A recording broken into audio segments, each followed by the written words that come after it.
Senators, the answer is yes. Of course, we asked John Bolton to testify in the House, and he refused.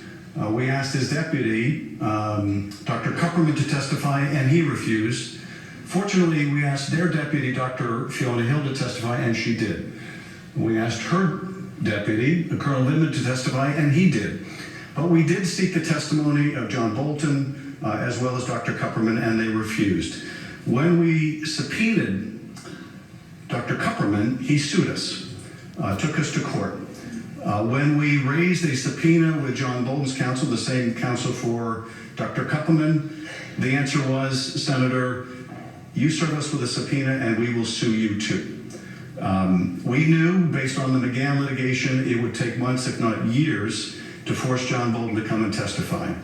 And I should point out, because I think this is an essential point to underscore, as the president's lawyers say, they didn't try hard enough to get John Bolton, or they should have subpoenaed John Bolton. That's what they're telling you.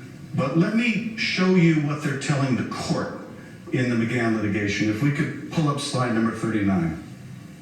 This is the president's lawyers in court in the McGahn litigation. In the Court of Appeals right now, quote, the committee, meaning our committee, lacks Article 3 standing to sue to enforce a congressional subpoena demanding testimony from an individual on matters related to duties as an executive branch official.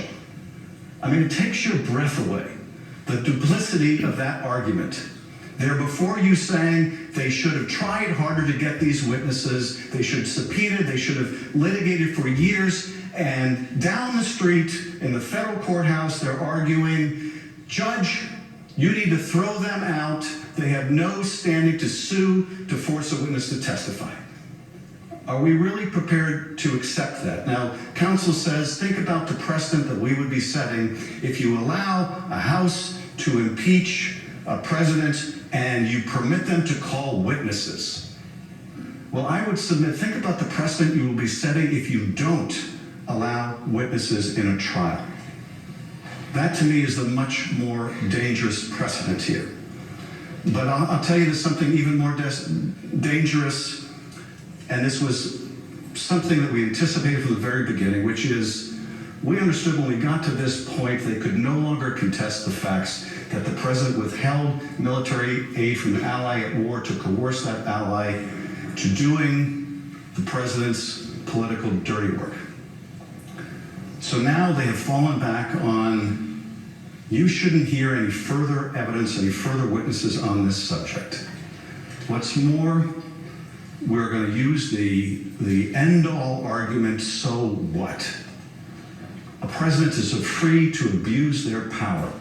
We're going to rely on a constitutional theory, a fringe theory, that even the advocate of which says is outside of the consensus of constitutional law, to say that a president can abuse his power with impunity. Now imagine where that leads. A president can abuse his power with impunity. Now, that argument made by Professor Dershowitz is at odds with the Attorney General's own expressed opinion on the subject, with Ken Starr's expressed opinion on the subject, with not only other counsel for the president, Jonathan Turley, who testified in the House, says that theory is constitutional, effectively nonsense. But even 60-year-old Alan Dershowitz doesn't agree with 81-year-old Alan Dershowitz. And for a reason, because where that conclusion leads us is that a president can abuse his power in any kind of way, and there's nothing you can do about it.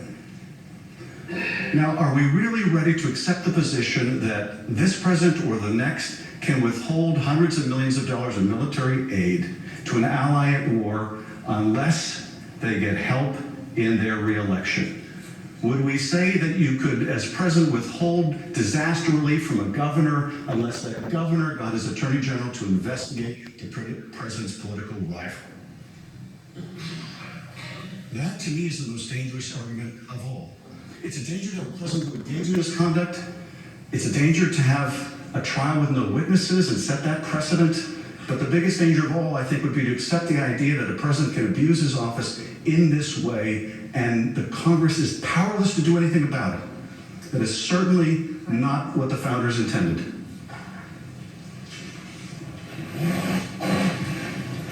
Mr. Chief Justice. The senator from Tennessee. Thank you, Mr. Chief Justice.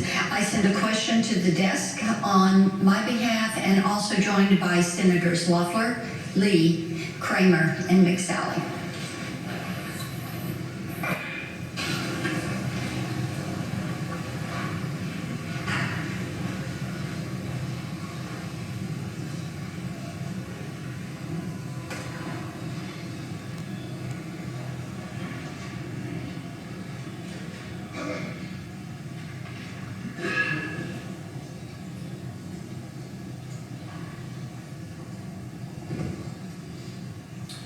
The senators ask of counsel for the president, is the standard for impeachment in the House a lower threshold to meet than the standard for conviction in the Senate?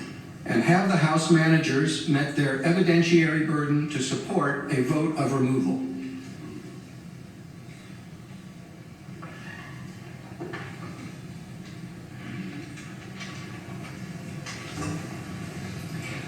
Mr. Chief Justice, Senators, the standard in the House, of course, the House is not making a final determination in the structure of the Constitution.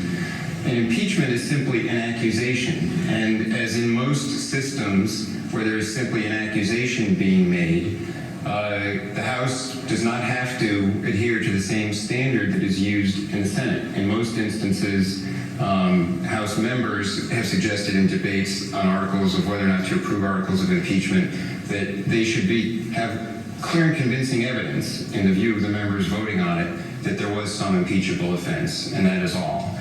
Some not even that standard.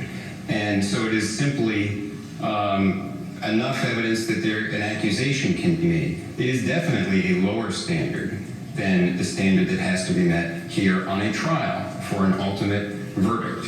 The Constitution speaks in terms of a conviction in the Senate. And as both Professor Dershowitz and Judge Starr pointed out in their comments, everywhere in the Constitution that there's any mention of impeachment, it is spoken of in terms of the criminal law. The offenses that define the jurisdiction for the Senate sitting as a court of impeachment are treason, bribery, and high crimes and misdemeanors. The Constitution speaks of a conviction upon being convicted in the Senate. It speaks of all crimes being tried by a jury except in cases of impeachment, again suggesting notions of the criminal law. And as we pointed out in our trial memorandum, all of these textual references make it clear that the standards of the criminal law should apply in the trial, certainly to the extent of the burden and standard of proof to be carried by the House managers, which means proof beyond a reasonable doubt. And it is very clear that there is not any requirement for proof beyond a reasonable doubt simply for the House to vote upon articles of impeachment. There's a very much higher standard at stake here. As we pointed out in our trial memorandum, the mere accusation made by the House comes here with no presumption of regularity at all in its favor. The Senate sits as trier of both fact and law, reviewing both factual and legal issues de novo, and the House managers are held to a standard of proving proof beyond a reasonable doubt of every element of what would be a cognizable, impeachable offense. Here, they have failed in their burden of proof. They've also failed on the law. They have not stated in the articles of impeachment anything that on its face amounts to an impeachable offense. And on the facts, I think we have demonstrated very clearly that they have not presented facts that would amount to an impeachable offense, even under their own theories. They presented only part of the facts and left out the key facts. And Mr. Procure, I think, went through very effectively showing that there are some facts that don't change. The transcript of the July 25th call shows the president doing nothing wrong. President Zelensky said he never felt any pressure. His other advisors have said the Ukrainians never felt any pressure. They didn't think there was any quid pro quo. They didn't even know that the military assistance had been held up until the Politico article at the end of August. The only two people with statements on record who spoke to the president, who are Sondland and Senator Ron Johnson report that the president said to them there was no quid pro quo, and the aid flowed without anything ever being done related to investigations. That is what's in the record. That is what the House managers have to rely on to make their case, and they have failed to prove their case beyond a reasonable doubt, failed even to prove it by clear and convincing evidence, failed to prove it at all, in my opinion. Thank you. Thank you, counsel. Senator from California is recognized. Thank you. Mr. Chief Justice, I send a question to the House managers.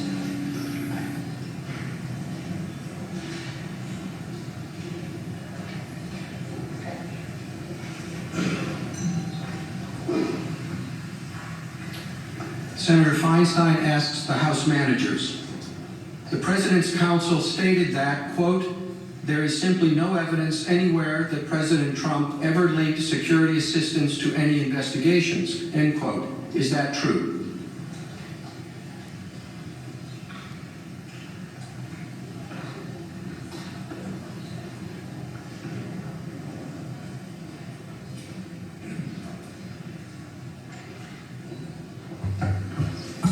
Thank you, Mr. Chief Justice, and thank you, Senator, for that question. The President's counsel is not correct. There is, in fact, overwhelming evidence that the President withheld the military aid directly to get a personal political benefit to help his individual political campaign. There's a few points that I'd like to submit for your consideration.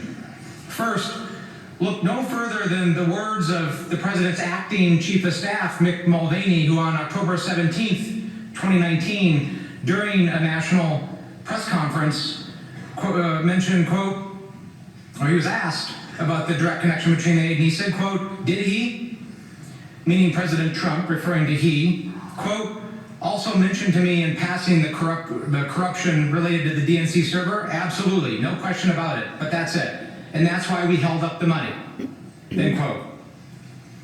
He was repeating the President's own explanation relayed directly to him. Second, Gordon Sondland testified he spoke by phone with President Trump on September 7th. The President denied there was a, quote, quid pro quo, but then outlined the very quid pro quo that he wanted from Ukraine.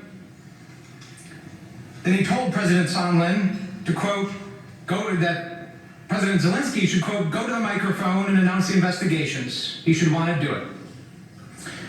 Third, the President's own advisors, including the Vice President and Secretary Pompeo, were also aware of the direct connection. In Warsaw on September 1st, Ambassador Sondland told Vice President Pence that he was concerned the delay in security assistance had become, quote, tied to the issue of investigations. The Vice President simply nodded, tacitly acknowledging the conditionality of the aid. Fourth, we heard from Ambassador Taylor, who in direct emails and texts that it was crazy to tie the security assistance to the investigations. 5, we also know there's no other reason. The entire apparatus and structure of the Defense Department, the State Department, that should have been dealing with the other legitimate reasons, the policy debate that the President's counsel wants you to believe that this was about, they were all kept in the dark. And the supposed interagency process that they made up several months after the fact had ended months before, during the last interagency meetings. And I'll make one final point. Again, if you have any lingering questions about direct evidence, any thoughts about anything we just talked about, anything I just relayed, or that we've talked about the last week, there is a way to shed additional light on it. You can subpoena Ambassador Bolton and ask him that question directly. Thank you, Mr. Manager. Mr. Chief Justice, Senator from Utah. I send a question to the desk.